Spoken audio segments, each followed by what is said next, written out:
And that brings me to the final point, which is, is this the end of neoliberalism? What I said was neoliberalism is as an ideology, is in tatters, because so visibly everyone can see the way in which the state is stepping in to rescue the system.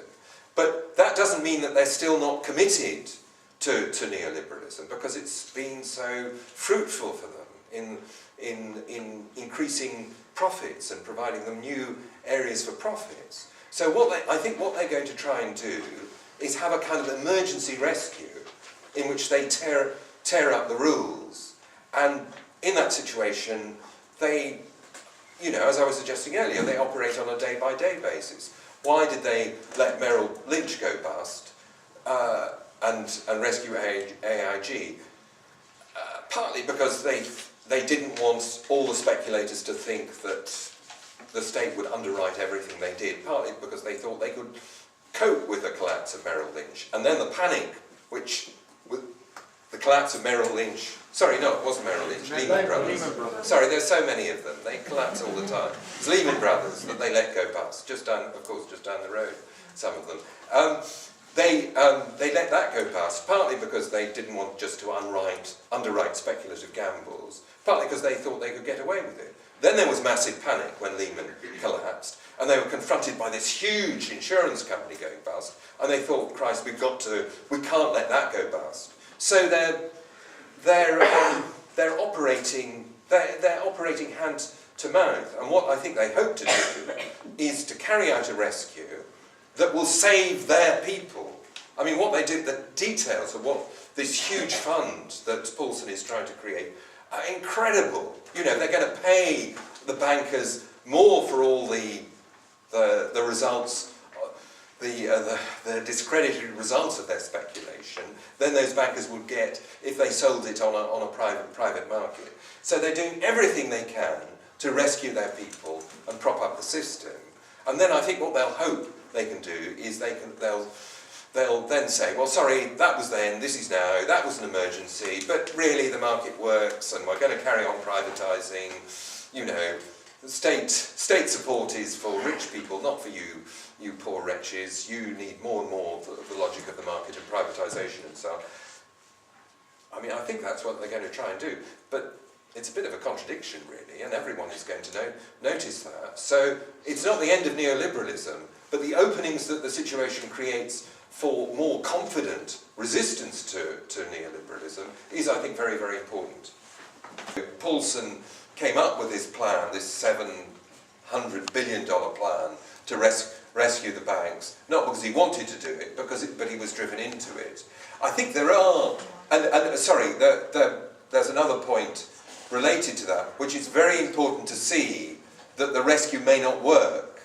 There's already political opposition, as I said, in the American Congress to it, but there are lots of economists who think that it's a really stupid plan and so on and so forth. So if that plan doesn't work, either for political or economic reasons, then they're even deeper in the mess than they are at the present time.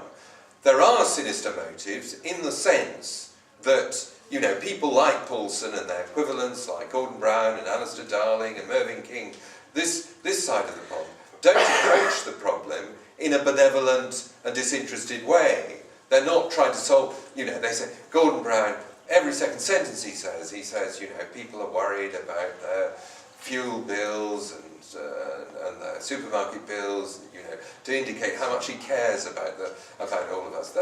Forget about all that. What they will try and do is to respond to the crisis in a way that re-establishes the existing system and, if possible, strengthens it. So they will try and solve the crisis in ways that will be helpful for the system and that will force down living standards and make it harder for people in the so-called middle income bracket in the economy and so on and so forth. But that's not why the crisis has happened. The reason why the crisis has happened is because capitalism is an anarchic system, and the anarchy that is basic to the system has triumphed, even over the most powerful people in the system. Question about privatisation. I think that we should assume there will be more attempts to privatise. Partly because there are now such massive vested interests in privatisation, both in politics and in business, that they won't want to stop. I mean, Roddy talked about the example of the increased privatisation of the military. You know, that's the kind of thing that's got an impetus of its own. But also, you know, I said that they're going to try and make us pay for the crisis, but you know, they're going to be confronted in the first instance with an enormous bill. Even if what they do works, the bill for it is going to be massive.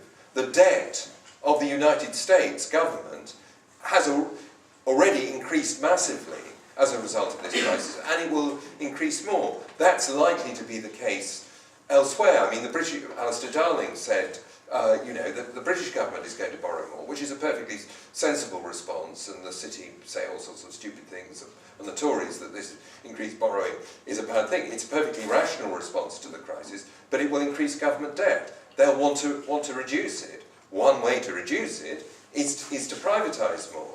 So I think we have to assume, so that's one, you know, the way I'd put it is neoliberalism, both as an ideology and as a kind of policy regime, in other words, a way of steering capitalism as an economic system, is in deep crisis. But it's not dead, and there will be major attempts to kind of shore it up and strengthen it.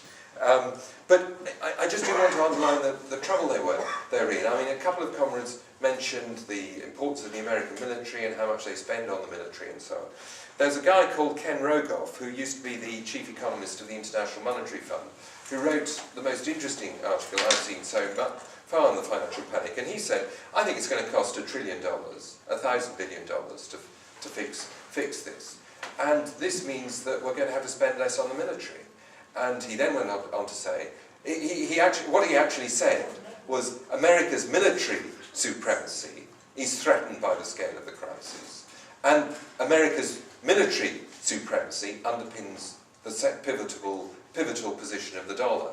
In other words, America's military and economic power are so interwoven that a crisis on this scale threatens the very kind of bases of the US as the kind of organising core of global capitalism. So we are talking about a very, very serious crisis.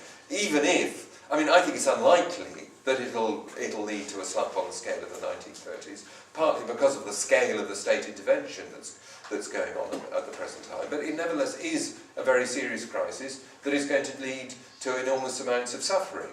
And that's why it's important that people have talked about resistance. I don't think resistance is just a possibility. I think resistance is happening in all sorts of different forms. The strikes, the campaigns that people have been talking about, the local campaigns here in this part of East London, in Tower Hamlets, developing in Newham and so on, are just, you know, particular examples of campaigns that are going on all around the country. And it's very important to build these different kinds of resistance to make them as strong as possible. But I have to say, this is the kind of moment where it's important to say resistance is good, and working together in united campaigns with all sorts of other people is really good, particularly sort of confused and troubled supporters of the Labour Party. We should sort of come to their aid at this moment of great pain and difficulty and show that there are positive and constructive things for them to do.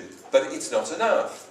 This is an entirely predictable consequence of the way in which capitalism works, and it underlines the need to get rid of it. And as Roddy said, there were chances, even at the height or the depths of the crisis in the 1930s, where the tide of socialism could have begun to roll back capitalism. Unfortunately, those failed. But we should see a crisis like this as a moment of opportunity to build and strengthen the socialist left. And that means, I make no apologies in saying it, it means building the Socialist Workers' Party.